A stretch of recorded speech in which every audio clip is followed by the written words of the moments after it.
Bidadari chapter 127. Kenapa bisa lepas? Reiko membuang wajahnya sambil geleng-geleng kepala, membuat Aida mencepik. Ya emang dia ganteng, Pak. Makanya si Sofyan aja bingung. Terus dia nanya, kamu siapa?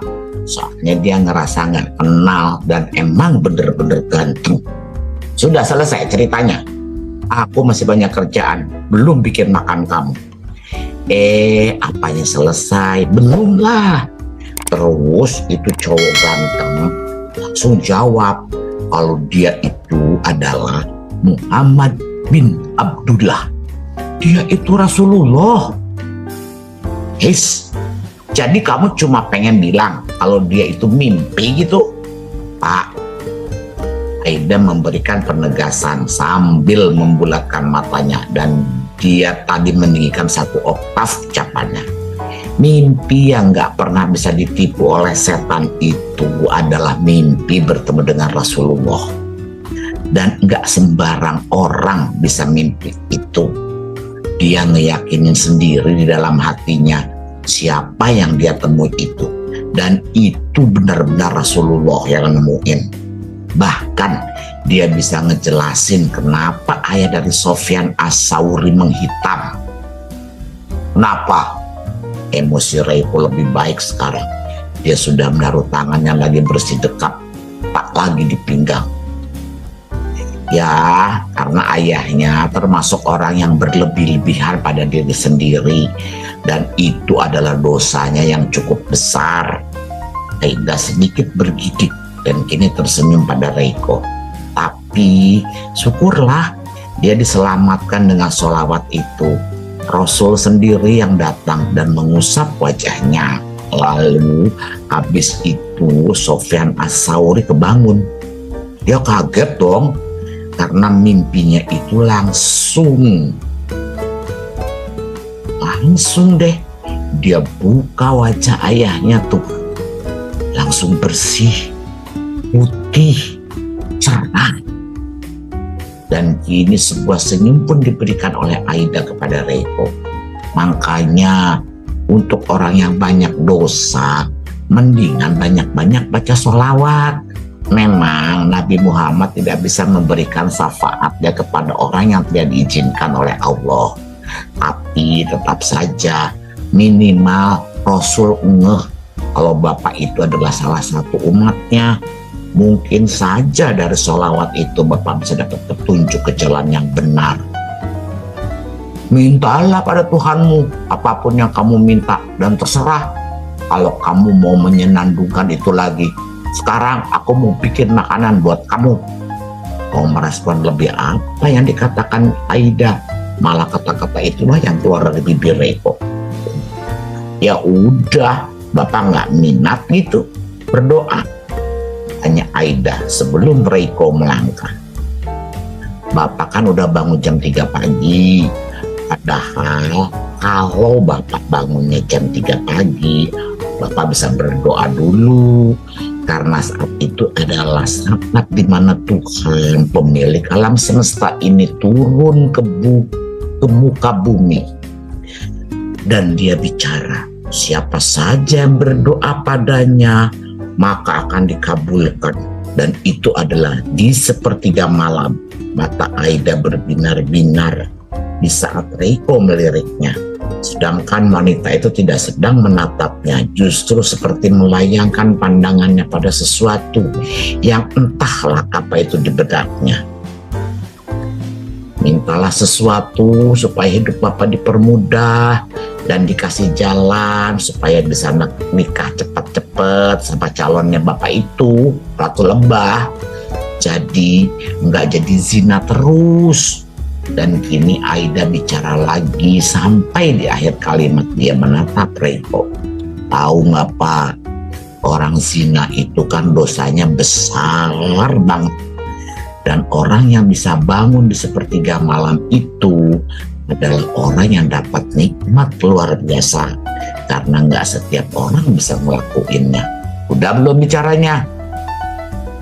Anggukan kepala terlihat dari Aida. Bagus. Reiko menghembuskan nafas lega. Urusin aja diri kamu sendiri, nggak perlu ngurusin aku. Lah dia sewot sih, protes Aida lagi, yang tentu saja masih didengar Reiko karena mereka masih satu kamar yang sama. Kita harus minta, Pak, sama Tuhan. Bukannya Tuhan tahu apa yang di hati manusia? Kenapa dia tidak memenuhi aja semuanya? Kenapa harus tunggu diminta? Hanya Reiko males-malesan. Ingat, Pak, berdoa itu penting supaya Bapak tahu siapa yang ngasih Bapak kemudahan hidup di dunia ini, dan supaya Bapak tahu kalau yang ngasih itu bukannya setan tapi Tuhan. Lagi-lagi ini membuat telinganya gatal dan tersenyum pada Aida. Buat apa berdoa kalau nggak bekerja? Tiap hari kamu berdoa di situ terus-terusan, kamu nggak akan pernah dapat makanan dan nggak akan pernah dapat minuman, nggak akan pernah dapat kehidupan yang layak. Protes Reiko sekali lagi. Bapak nih nggak tahu ya, Mariam, dia itu hanya ada di dalam kamarnya sehari-hari. Bahkan waktu itu Nabi Zakaria itu kebingungan, soalnya dia nggak tahu siapa itu yang ngasih makanan di dalam chambernya Mariam.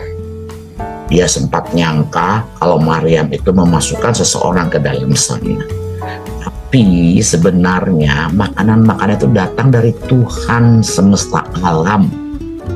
Dan kini Aida pun tersenyum simpul. Jangan disepelein, Pak. Karena orang yang sombong itu teman-temannya Fir'aun. Dan gak akan masuk surga. Orang-orang yang masih ada kesombongan meski itu cuma sebesar amuba mungkin. Udah belum bicaranya? Tanya Reiko lagi sambil mengetuk-ngetuk jam tangannya. Karena di dalam paper bag tadi dia juga membawa jam tangan sebetulnya. Ini juga yang membuat Aida menggerutu kesal. Punya baju tapi tidur nggak mau pakai baju. Motorin mataku aja, bisika sambil mengangguk cepat. Terserah dia lah. Udah ngingetin dia kalau dia mau ya syukur dia berdoa, dia berubah. Kalau nggak mau ya udah, bukan urusan aku sih. Lagian aku dan dia juga bakal pisah kok dalam waktu kurang dari 5 tahun lagi. Sinis hati Aida. Belum saja dia ini kan manusia biasa, dan Aida sudah mengatakan sesuatu yang benar, tapi Reiko tidak mau dengar. Dia masih punya rasa sewot. Ya udah, jangan ngomong lagi, aku mau keluar ngurusin makan kamu.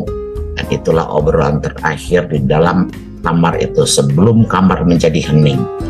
Hanya mata Aida yang memandang ke punggung Reiko di saat pria itu ingin melangkah kakinya keluar dari kamar. Tapi tak sengaja, astagfirullah, Aida mengatakan ini keceplosan sambil menutup mulutnya, membuat Reiko yang sudah memegang handle pintu membalikan wajahnya lagi menatap Aida yang memilih menunduk, tak mampu menatap Reiko. Kenapa? Jelas saja dia penasaran ingin tahu.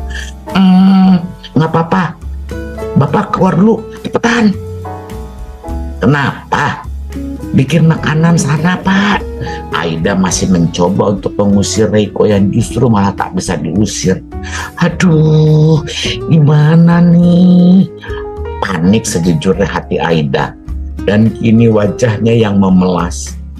Pak, tolong dong Pak, semenit aja keluar dulu. Kamu kenapa? Dari wajahnya terlihat Reiko makin penasaran dan, Pak, please jangan ngedeket. Mau nangis Aida. Bahkan matanya berkaca-kaca sekarang. Jelas ini membuat Reiko makin penasaran. Hanya hal yang paling memalukan yang bisa membuatnya menangis, seperti aku memandikannya di kamar mandi. Dan sekarang Reiko berbisik di dalam hatinya. Namun dia diam ketika indera penciumannya merasakan perbedaan. Ya ampun, kenapa bisa lepas sih? Padahal aku udah hati-hati sekali mau merangkap saja ke kamar mandi pas dia pergi. Sesal hati Aida. Tentu saja di saat Reiko kini sudah tidak bisa lagi dihindari keberadaannya di sisi Aida. Kamu lagi nahan buang air besar bukan? Ya ampun, ini benar-benar memalukan. Jangan menangis. Aku bertanya padamu. Wasin tangan bapak. Aida membuang wajahnya ke kanan sambil tadi dia menghempaskan tangan Reiko yang menghapus air matanya. Tahan dirinya. Ini memalukan. Enggak, engkau. Hanya sesuatu yang memalukan saja yang bisa membuat dirinya menangis di hadapanku. Jadi itu penyiksaan terbesar bukan untuknya. Reiko yang seharian bersama dengan Aida akhirnya paham kalau wanita itu memang tidak akan gentar diomelin, disiksa bagaimanapun dia akan kuat. Tapi untuk sesuatu yang membuat dirinya malu ini tidak bisa ditolerir. Aida sangat sensitif. Ya Tuhan, aku sampai nangis-nangis minta tolong supaya aku nggak pup dulu sampai dia pergi bekerja. Kenapa engkau biarkan aku sampai menimbulkan bau begini? Bahkan Aida sampai melakukan komplain. Tapi bagaimana? Angin begitu kan bisa keluar kapan saja kalau sudah tidak bisa ditahan. Ya dari tadi memang dia menahan itu. Dan setiap pagi memang Aida selalu melakukan kegiatan biologisnya ini di kamar mandi. Tapi tadi pagi tidak bisa karena Reiko ada di sisinya. Yang begitu tidak boleh ditahan. Reiko duduk di sisi tempat tidur saat bicara. Cih, lihat wajahnya yang terlihat lembut begitu. Dia ingin mentertawai aku kan. Soal Aida yang masih terlihat sedih di wajahnya. Udah, jangan nangis lagi ya. Apaan sih Pak? Aida menghempaskan tangan Reiko yang tadi sedang menepuk-nepuk kepalanya. Ayo, aku antar dulu ke kamar mandi. Gak mau? Daripada sakit perut, Reiko sudah berdiri dan bersiap mengangkat Aida. Tapi ini Pak, Bapak boleh mengantar saya ke kamar mandi. Kamu mau apa? Tapi hanya Reiko yang tentu saja merasakan tangan Aida menahan keduanya mendekat. Tapi saya membersihkannya sendiri.